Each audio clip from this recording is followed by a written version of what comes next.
Welcome back to Timeless Messages from the I Ching. This is Stephen. Thanks for tuning in. Hope you're doing well.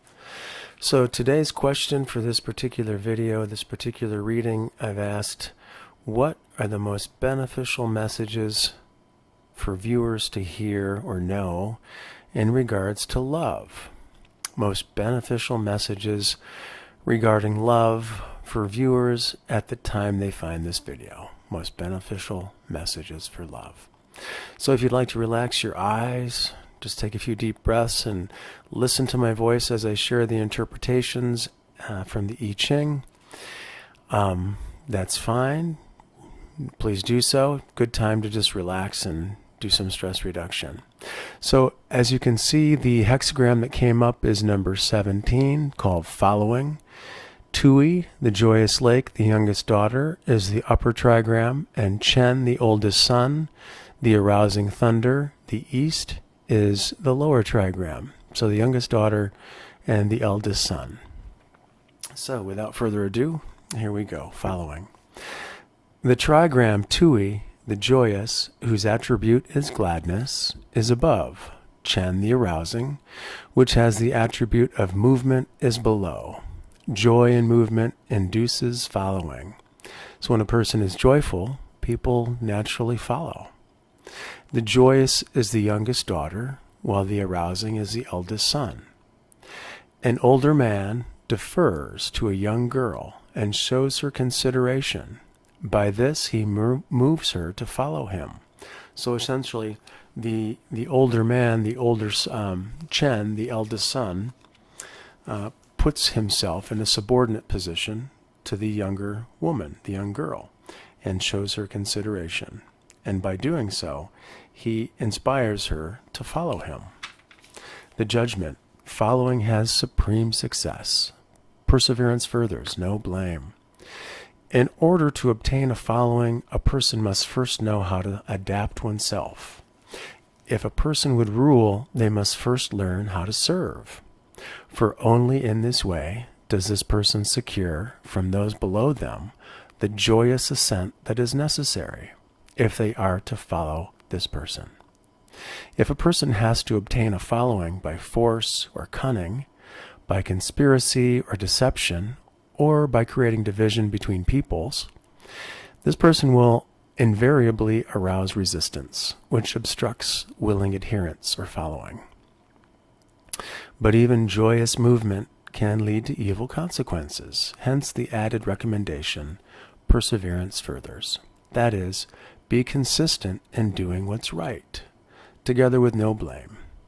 Just as we should not ask others to follow us unless this condition of us doing what's right is fulfilled, so it is only under this condition of others doing what's right that we can follow them without coming to harm. The thought of obtaining a following through adaptation to the demands of the time is a great and significant idea. This is why the judgment is so favorable, supreme success. The image, thunder in the middle of the lake, the image of following. Thus the superior man at nightfall goes indoors for rest and recuperation. In the autumn, electricity withdraws into the earth again and rests.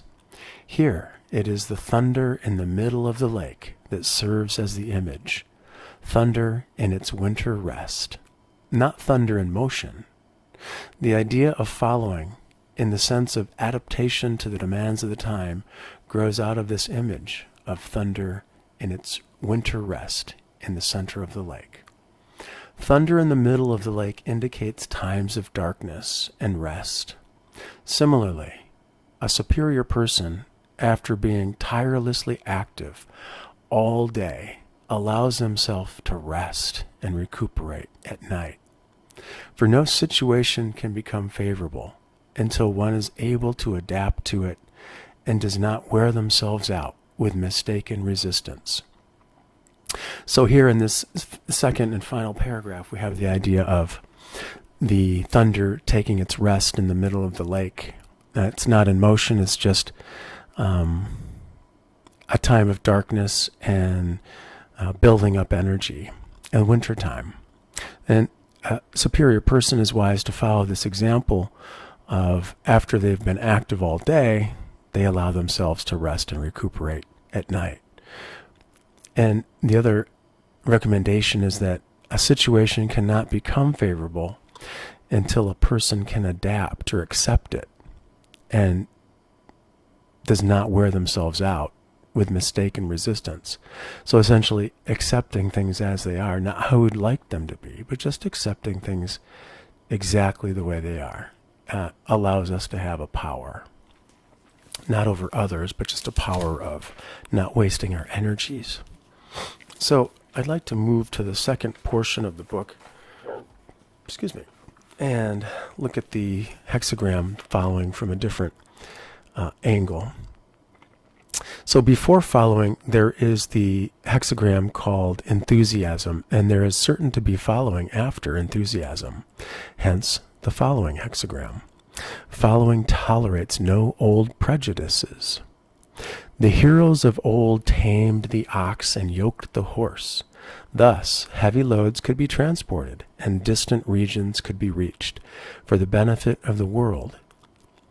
This hexagram consists of movement below and joyousness above, for it shows the arousing thunder or Chen below, under the joyous or the joyous lake Tui above, suggesting rest.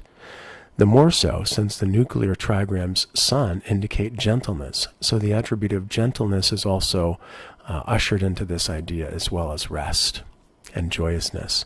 As well, keeping still, another nuclear trigram that comes from Ken, the mountain. So like a mountain, we keep still, we have gentleness and joyousness and rest. Still, likewise, point to this idea of relaxation, rest, and recuperating one's powers. So, Tui is the youngest daughter, and Chen is the eldest son. In the hexagram as a whole, as well as in the case of the two rulers, the strong element places itself under the weak in order to obtain a following. And in their movement, the two trigrams are in harmony. They trend and move upward.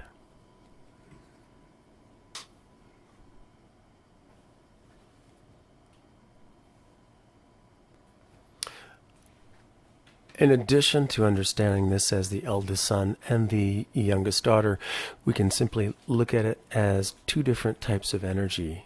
Of course, we're going back to the yin and yang principle of feminine and masculine. So the masculine energy within oneself has subordinated itself, has humbled itself, placed itself below the feminine energy. And this is the proper attitude. Let's say in classic courtship, when a man is wanting to court a woman, he essentially lets her lead the way, and he follows in a subordinate way and allows things to unfold gradually. In addition, we have the idea of Chen, or the eldest son, being movement as its attribute, and Tui, the upper trigram, the youngest daughter, is joyousness. So we have joyousness and movement, or the movement of joyousness. So if we want to obtain a following, followers will readily join a movement that is associated with joyousness. So if we are joyful, then we will induce others to follow us.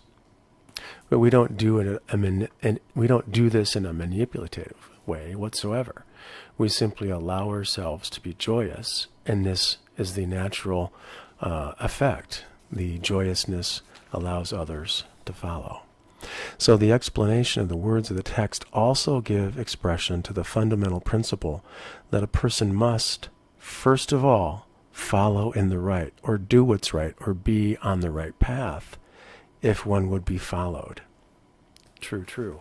So if we're not as we should be, if we're not being ourselves, not being real, then we're not going to induce others to follow us. And so here we have the idea of the natural attraction of feminine and masculine. And if the feminine is drawn to us, the feminine principle, then we will have a following. And if not, then that wasn't the right principle or situation to be drawn into our lives. The time of year is also indicated in terms of following the laws of nature, the idea of rest, because resting steals one's energy for fresh action. Steals, S-T-E-E-L-S, meaning it strengthens one's energy for fresh action.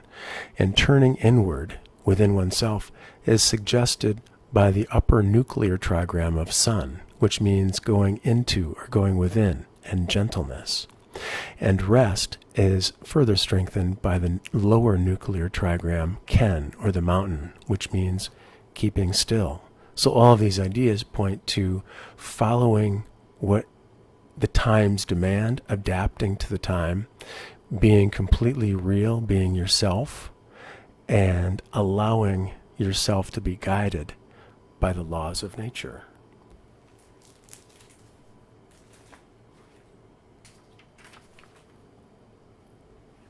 Following can also be looked upon as preparation for the near future, for the new moment that will eventually arrive in the cog, which enthusiasm has led to following, and the two taken together can lead to that wonderful experience of connection. But first, one must strengthen one's joyousness, be of good cheer, and take plenty of time to rest and rejuvenate. The image painted here is of winter time. The thunder is retreated underneath the water and takes its rest, and in doing so is rejuvenated for the upcoming moments and the blessing of a new spring in which love is likely.